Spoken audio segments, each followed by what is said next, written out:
All right, geometry students, this is lesson 7-1, and it's titled Segments, Angles, and Inequalities. It begins on page 276, and it just kind of talks about what you'll learn and why it's important. We're going to learn to apply inequalities to segments and angle measures. But if you get to Braille page 276A, that's where the meat of the material starts.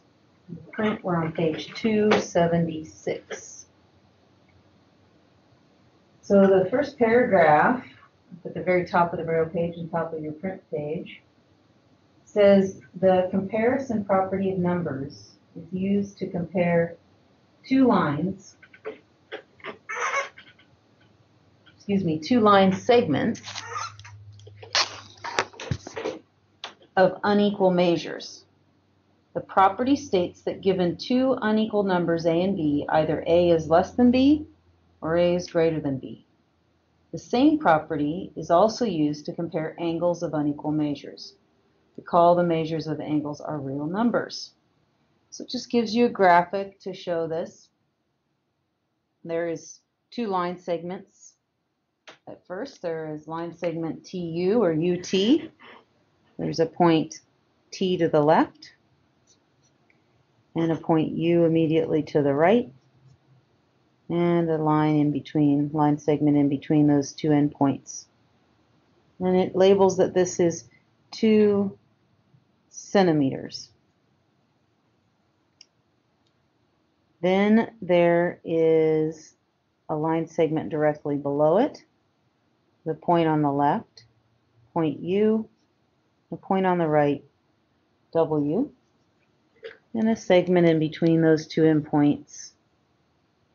And they're labeling that segment 4 centimeters. So we've got two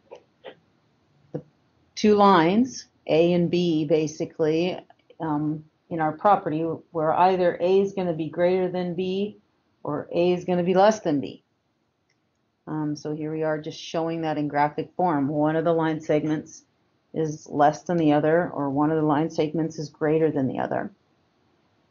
And down below it says the length of TU is less than the length of VW, or TU is less than VW. Review your less than symbol there. Now there's a graphic right at the bottom of the Braille page that details two angles. There's an angle on the left and an angle on the right. The angle on the left has an arrowhead, and then it goes at an angle from about 11 o'clock to 5 o'clock to J, and then from just at almost just a very slight angle to the right with another arrowhead, and they're labeling, or this is just angle J. Remember, we can just label our angles by the vertex. It only just shares two rays. And inside of it, they're saying that that's a 130-degree angle. And there's an angle immediately to the right with two arrowheads. Kind of a tight V shape. This is an acute angle, isn't it? The first angle was obtuse. And they're labeling this 60 degrees. And this is angle K. So you have an obtuse angle 133 degrees on the left and an acute angle 60 degrees on the right. And again, we can compare these two. If you turn the page, it states that the measure of angle J is greater than the measure of angle K, or the measure of angle K is the symbol greater than the measure of angle K. Then it goes on to say in the next paragraph of information, the statements TU less than VW and measure of angle J greater than measure of angle K are called inequalities. You've learned these in pre-algebra, less than and greater than, because they contain the symbol less than or greater than. We can write inequalities to compare measures since measures are real numbers. So We put it now in official kind of Euclidean geometry language. Postulate 7-1. In words, for any two real numbers, a and b, exactly one of the following statements is true. Symbols a is less than b, a equals b, or a is greater than b. So this is just practicing those less than, greater than, equal to symbols, replacing them, thinking about what's going on. We're going to have positive and negative numbers possibly also. On the next page we have an example. So Braille page 276C, example 1, it says replace the circle with less than, greater than, or equal to.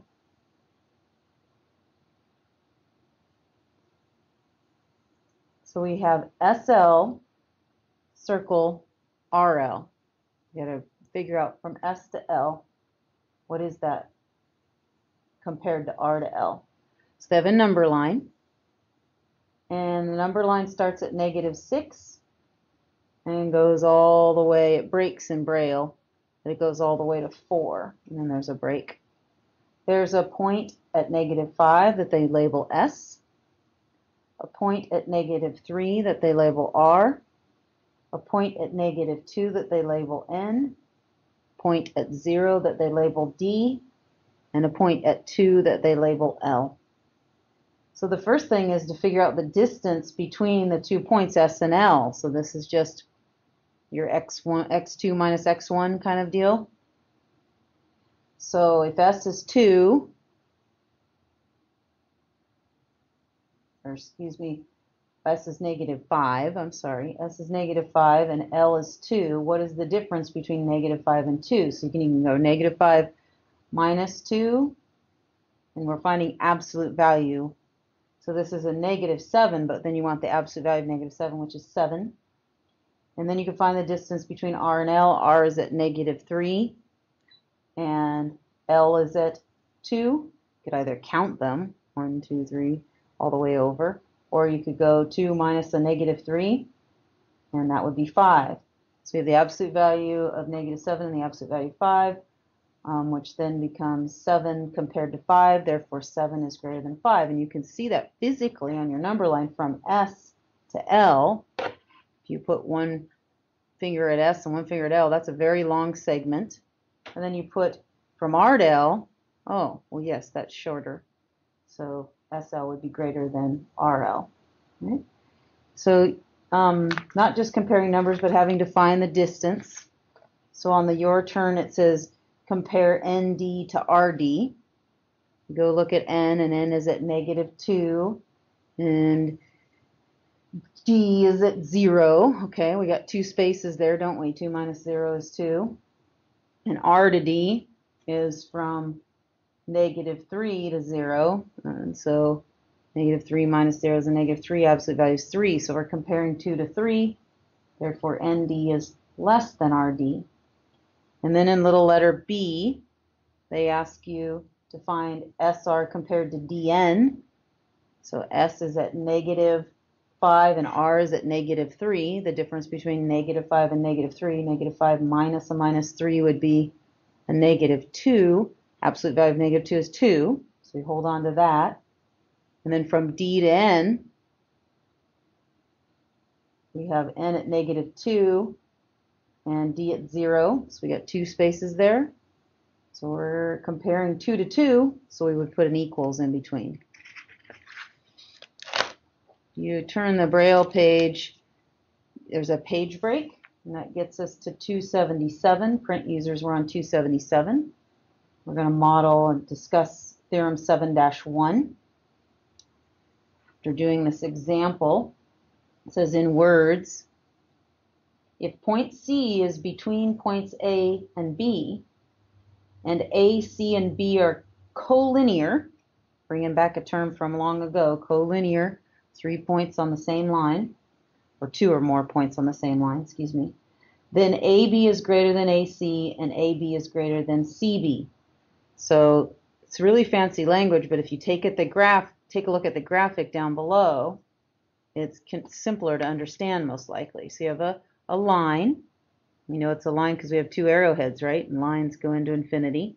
There's three collinear points on this line. We have A on the left, C in the middle, and B on the right. And then they draw the line in between those points.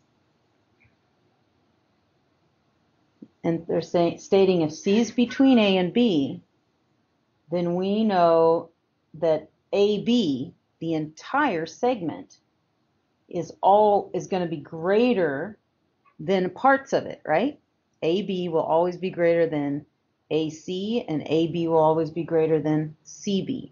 And you can see that in the graphic. You go from A to B, you get the whole segment. Well, you know that whole segment is going to be greater than its parts. So AB is greater than the little piece of AC, and AB is greater than the piece CB. A similar theorem comparing the angle measures is stated. So turn the Braille page to 277A. We have Theorem 7-2. It says if ray EP is between ray ED and EF, then the measure of angle DEF is greater than the measure of angle DEP, and the measure of angle DEF is greater than the measure of angle PEF. So the parts are going to, the sum of the parts, or the whole, is always going to be greater than the parts. So we have a graphic down below. We have this at the very left, we have our point E, our endpoint E. And if you go at an angle up through about 2 o'clock, we have a ray that extends through point D, an arrowhead at the end. Go back to E, and you have a ray that goes from 9 o'clock to 3 o'clock through point P, so you have ray EP. And if you go back to E and extend down through about 5 o'clock, you have ray EF.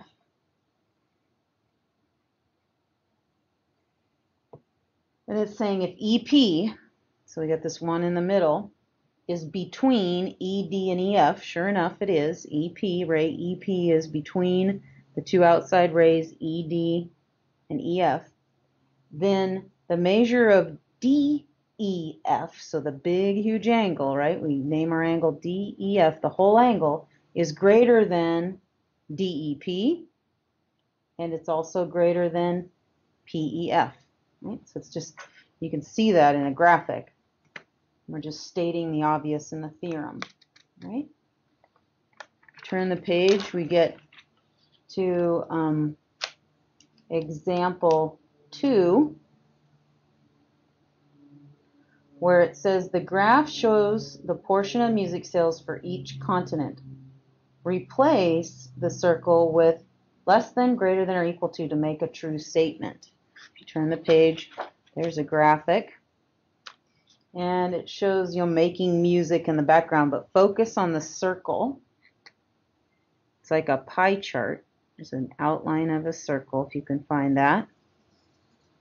And just try to ignore the rest of it. And your circle has divided up into some qualities. There's Europe, and they have a key up at the top, I believe. And that's part of the pie. It goes from about 9 o'clock to the center, and then till about 2 o'clock. And it comes from point M to the center C, and then up at 2 o'clock to point U. And MCU is 119 degrees. And then if you go from U, 2 o'clock, back to the center into about 4 o'clock, you find UCS, and that's Asia, and it's at 79 degrees. And then from S, go back to the center and then go to about 5 o'clock. You have SC, and they didn't label the endpoint there. That's other, and they're saying that's 40 degrees. And this is all in a key to make this out. And then finally, the last piece of the pie is North America at 123 2 degrees. So you're comparing the angle of SCI. Oh, you know what they did? There is an I in print, and they did not label it in Braille. So SCI is the 40-degree angle. What does that compare to UCI? Well, it's a piece of the whole angle UCI, so you know that it is smaller than, right? And you could add them up. UCI would be UCS at 79 degrees plus SCU at 40 degrees. But just knowing that SCU is part of UCI, we know that it's smaller than. Right? And then they ask you to do your turn with a couple more angles like MCS. Well, MCS, ooh, that's a really big angle. It's a big wide angle. It's 119 degrees with 79 degrees. It goes past a straight line. So big angle, 119 and 79 together. And then ICM. Well, ICM is the other side of it. Oh, well, that's 122 degrees. We already know adding 119 and 79 is going to be much bigger than 122. So it's just making your way through graphics and being really careful about deciphering which one is smaller than or greater than the other. Right? And if you turn the page, we get to an inequalities comparing segment measures on angle measures may also include the symbols listed in the table below. And so they have a table where they have symbols like not equal to, less than or equal to, greater than or equal to, not less than or equal to, and not greater than or equal to. And it details those symbols and how you use them when things are not equal to, or less than or equal to, or greater than or equal to, or less or not less than or equal to, and not less than or equal, or not less greater than or equal to. And it's a couple pages, several pages that you have to go through to kind of read through these to make out and kind of read through the statement, and then in words what it would be, and then the meaning. And I would highly advise that you make your way through each one of these to make sure you completely understand what the symbol means, all right, for each one, all right? And that you can do on your own. Flip through a few pages there. Actually, let's see here. I could help you with, yeah, we could get all the way to the second page. If you go to 278, and about halfway down the page you have your not equal sign, which is a 3, 4, and an equal sign. That means not equal. So they give an example of MN is not equal to QR. Right? And then they talk about the measure of MN is not equal to the measure of line segment QR. And that means that MN is either less than QR or MN is greater than QR. We don't know yet, but we do know it's not equal to. The next statement is a less than or equal to sign, which is a less than symbol, which is a dot. They show this with one cell in your book. It really should be 2 cells.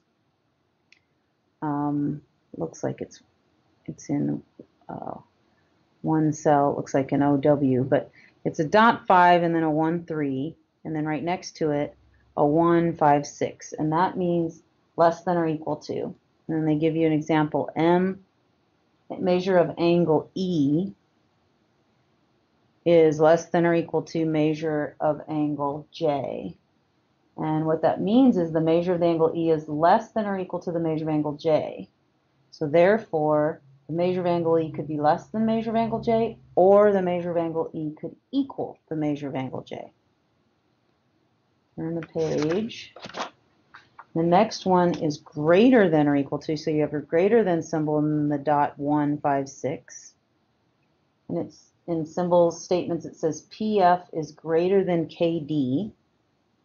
This is the measure of line segment PF is greater than or equal to the measure of line segment KD. So in other words, you could have PF be greater than KD or PF be equal to KD.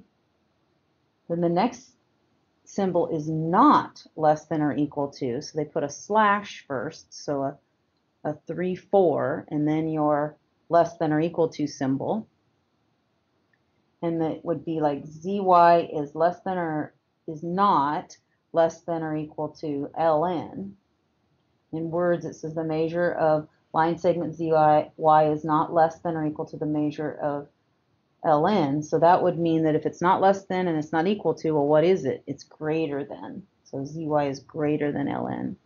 Then the next symbol is not greater than or equal to. So you have your slash and then the greater than or equal to. So the 3, 4, and then your greater than symbol, and then your 1, 5, 6.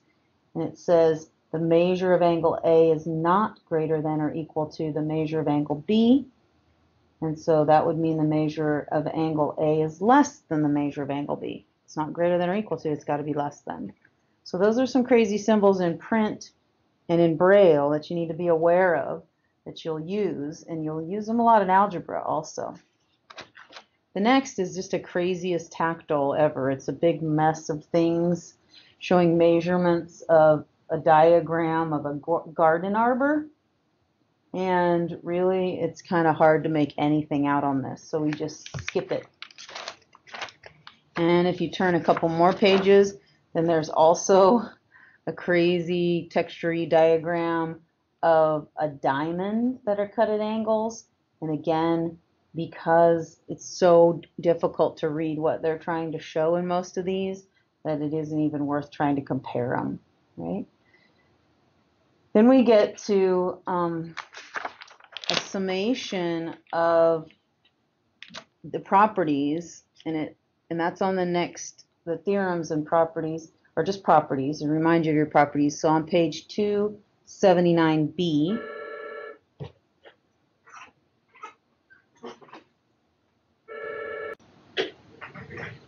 all right, so we have, it says example 5 demonstrates how the multiplication and subtraction properties of equality for real numbers can be applied to geometric measures. These properties, as well as others, are listed in the following tables.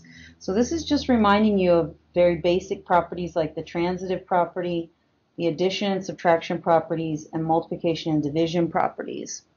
So the first property, transitive, just reminds you for any numbers A, B, and C, that if A is less than B and B is less than C, then of course A is less than C. And then, or if A is greater than B and B is greater than C, then A is going to be greater than C. And it gives you numbers to give you an example. For example, if 6 is less than 7 and 7 is less than 10, well then of course 6 is less than 10. And vice versa for the greater than. If 9 is greater than 5 and 5 is greater than 4, well then we know 9 is greater than 4. And in numbers it's very easy to see, but sometimes you need to remember it as far as like line segments and angles. If one is less than another and that one is less than another, then the first one is going to be less than that final one, right? And another property would be the addition and subtraction properties of equality. So addition and subtraction property of equality. For any numbers A, B, and C, A is less than B, then A plus C is less than B plus C. And A minus C is less than B minus C. If A is greater than B, then A plus C is greater than B plus C.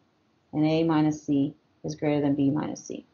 So if you have like 1 is less than 3 and you add something to one and you add something to the other side, you're still going to have a number that's less than another number. If you add 8 to both sides, you're going to get 9 is less than 11. Or if you subtract the same number from both sides, you're still going to get a number that is less than another. All right? And then the multiplication and division properties of equality.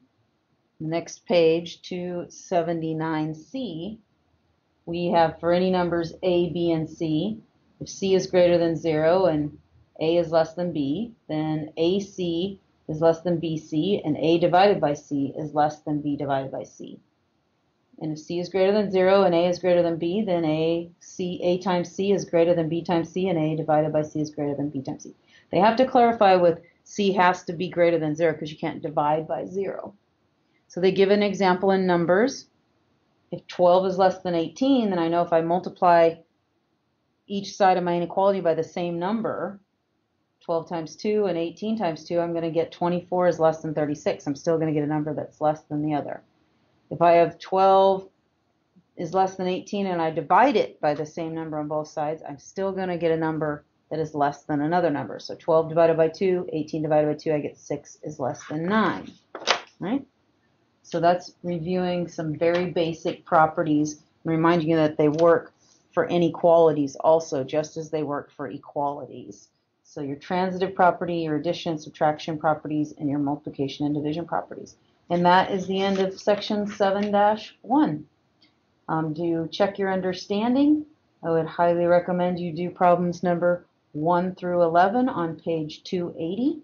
And for additional practice from 280 to 281, do problems 12 through 39. We'll see you in class or in the next video.